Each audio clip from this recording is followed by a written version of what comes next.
ఉన్నది. వీడి ఆత్మలో జీవము లేదు, వీడి ఆత్మలో దేవుడు లేడు.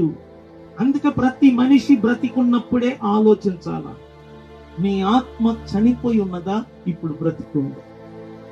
ఎందుకంటే నీ ఆత్మ చచ్చిన స్థితిలో ఉంటే నువ్వు డేంజర్ లో ఉన్నట్టే.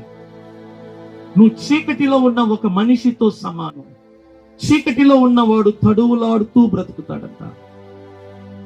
చీకటిలో ఉన్న వాడికి ఏది కనబడదు. వాడు ముందు వెనక కుడి ఎడమ అంధకారము కమ్ముకొని ఉంటది. వాడు ఎటువైపు వెళ్తున్నాడో తెలియదు, వాడు గమ్యం ఏంటో తెలియదు, వాడు ఏ దిశలో వెళ్తున్నాడో తెలియదు, తూర్పు అంటే ఏంటో తెలియదు, పడమరంటే ఏంటో తెలియదు. ఎందుకంటే వాడు చీకటిలో ఉన్నాడు.